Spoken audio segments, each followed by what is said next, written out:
Osteoporosis. Osteoporosis एक ऐसा disorder है जो कि बोन्स को वीक कर देता है। और इसके क्या साइड इफ़ेक्ट होते हैं, क्या कॉज होते हैं, क्या मैनेजमेंट होता है, पैथोफिजियोलॉजी क्या है, सिम्टम्स क्या है, सब पढ़ेंगे हम इस वीडियो में। तो चलिए बिना देरी करे स्टार्ट करते हैं अपना आज का video. Hello friends, welcome to Nursing Villa. मैं पूजा आपकी अपनी फ्रेंड लेकर आई हूँ आपके लिए एक नया वीडियो। इस वीडियो में हम पढ़ने वाले हैं ओस्टियोपोरोसिस। ओस्टियोपोरोसिस नाम से ही आप समझ गए होंगे कि बोन से रिलेटेड डिसऑर्डर है। It is an age related metabolic disorder, metabolic disease in which bone matrix mass is lost, thereby weakening the bones and making them। इसमें क्या होता है कि जो बोन मैट्रिक्स है, इनके बोन का जो मास है वो लॉस हो जाता है। उसी की वजह से क्या होता है, बोन्स क्या होती हैं, वीक हो जाती हैं। इनकी वजह से क्या बोन क्या वीक हो जाती हैं एंड क्या होता है, और इसी की वजह से क्या हो जाता है, ससेप्टिबल टू फ्रैक्चर। क्योंकि बोन वीक हो गई हैं तो यहाँ पे मोर ससेप्टिबल है टू फ्रैक्चर। फ्रैक्चर होने के बहुत ही चांसेस हो जाते हैं, चांसेस बढ़ जाते हैं दोस्तों, कहने का ये मतलब है। In this condition mostly 3 bones are affected. इसमें तीन बोन अफेक्ट होती हैं। कौन कौन सी बोन अफेक्ट होती हैं दोस्तों, देखते हैं। सबसे पहले आते हैं हमारे रिस्ट बोन। रिस्ट हमारा ये होता है रिस्ट बोन। उसके बाद आता है हमारा हिप बोन। हिप बोन का एग्जांपल आप ले सकते हैं नेट से, ठीक है, अगर आप चाहते हैं तो। वर्टिब्रल कॉलम, वर्टिब्रल कॉलम हमारे आप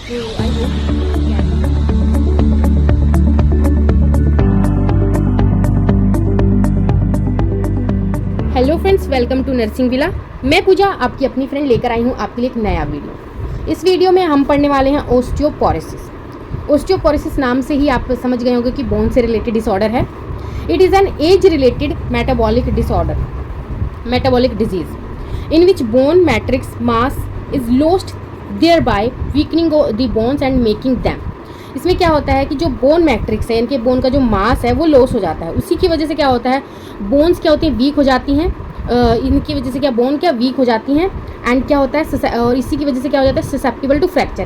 क्योंकि बोन वीक हो गई हैं तो यहाँ पे मोर ससेप्टिबल है टू फ्रैक्चर। फ्रैक्चर होने के बहुत ही चांसेस हो जाते हैं, चांसेस बढ़ जाते हैं दोस्तों, कहने का ये मतलब है। In this condition mostly 3 bones are affected. इसमें तीन बोन अफेक्ट होती हैं। कौन कौन सी बोन अफेक्ट होती हैं दोस्तों, देखते हैं। सबसे पहले आते हैं हमारे रिस्ट बोन। रिस्ट हमारा ये होता है रिस्ट बोन।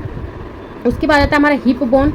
हिप बोन का एग्जांपल आप ले सकते हैं नेट से, ठीक है, अगर आप चाहते हैं तो। वर्टिब्रल कॉलम, आई होप अगर आपने एनाटॉमी पढ़ी है, अगर एनाटॉमी तो आप वर्टिब्रल कॉलम और हिप बोन को जानते हैं, रिस्ट बोन को भी जानते हैं। देन आता है ये तीनों बोन हमारी क्या होती हैं, मोर ससेप्टिबल होती हैं, यहाँ पे जो अफेक्ट हो सकती हैं ये बोन्स, ठीक है।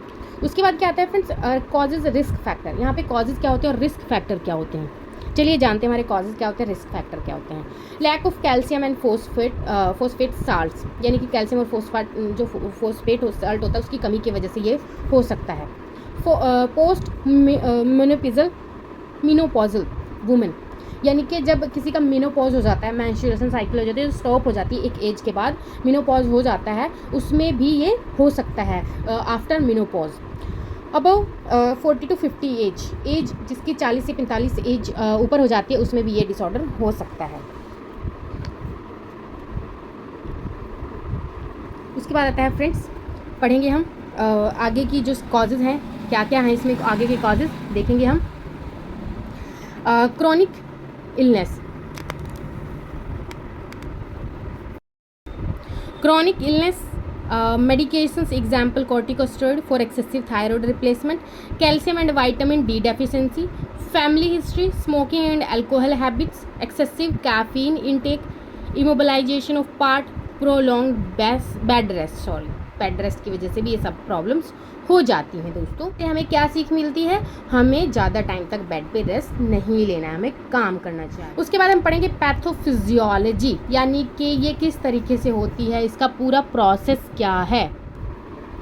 Bone make balance bye 2 process. Bone का जो बैलेंस होता है 2 प्रोसेस की तरह से होता है।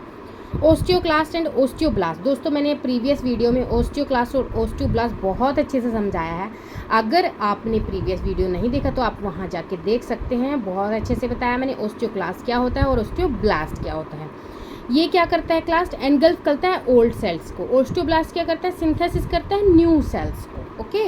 If there is imbalance in between body process, then क्या होता है, the bones lead to increase in fragility यानी कि like more fragility like elasticity, like बहुत मतलब वीक हो सकती हैं, ऐसा बोल सकते हैं, वीक हो जाती हैं, लाइक आसानी से मुड़ सकती हैं, फ्रैक्चर हो सकती हैं, इस तरीके का कुछ ये फ्रेजिलिटी बताया गया है यहाँ पे. उसके बाद आता है दोस्तों हमारा साइन एंड सिम्टम्स. देखेंगे ये भी एसिम्टोमेटिक होता है प्रीवियस डिसऑर्डर की तरह. उसके बाद आता है अनटिल लेटर स्टेजेस, जब तक ये अपनी आखिरी स्टेज में नहीं पहुँच जाता, अपनी जो हायर स्टेजेस होती हैं, जब तक ये एसिम्टोमेटिक होता है. एक्यूट पेन विद मूवमेंट, जैसे जैसे मूवमेंट करते हैं एक्यूट पेन होता है. बैक बोन वाइल बेंडिंग, जब हम बैंड होते हैं तो बैक पेन होता है. पेन इज़ अफेक्टेड एरिया, जो भी अफेक्टेड एरिया होते हैं जहाँ जहाँ ये प्रॉब्लम होती है वहाँ पे पेन होता है. डिक्लाइन इन हाइट भी छोटी होने दिखने लग जाती है, ऐसा वीकनेस हो जाती है. इसमें kyphosis of dorsal spine, multiple fracture. Kyphosis दोस्तों ये यहाँ पे हमारी जो वर्टिब्रा होती है इसमें काइफोसिस हो जाता है. ये है हमारी वर्टिब्रा कॉलम, जो भी हमने अभी थोड़ा देर पहले पढ़ा था. ये नॉर्मल है दोस्तों और ये अफेक्टेड है. ओके. देन आता है हमारा डायग्नोस्टिक इवेल्युएशन. डायग्नोस्टिक इवेल्युएशन में हम क्या कर सकते हैं, ड्यूअल एनर्जी एक्सरे एब्जॉर्बिडोमेट्री. उसके बाद डेक्सा में क्या है, स्कैनिंग शो डिक्रीज. ये जो स्कैनिंग है ये क्या शो करती है, डिक्रीज बोन मिनरल डेंसिटी, यानी कि इस टेस्ट की वजह से हम ये चीज़ें पता लगा सकते हैं. Bone biopsy show this pros bone serum calcium level check कर सकते हैं. उसके बाद है मेडिकल मैनेजमेंट में क्या कर सकते हैं, adequate intake of calcium 1.5 gram per day.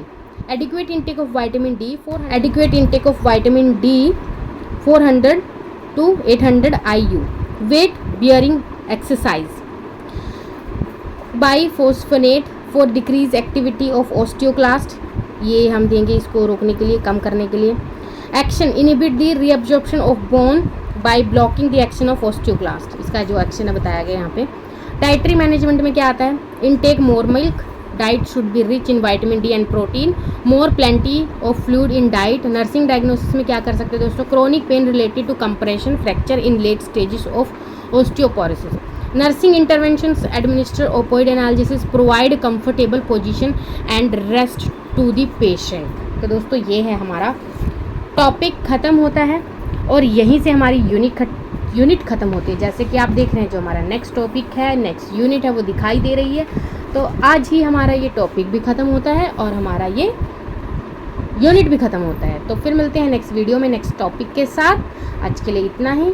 अगर आप हमारे डेली व्लॉग देखना चाहते हैं तो आप हमारे चैनल को सब्सक्राइब कर सकते हैं, nursing Pooja daily life vlog. And अगर आप वुमेंस हेल्थ से रिलेटेड कोई इन्फॉर्मेशन चाहते हैं तो आप हमारे वुमेंस हेल्थ हिंदी को सब्सक्राइब कर सकते हैं, जिनका लिंक आपको डिस्क्रिप्शन में मिल जाएगा. धन्यवाद.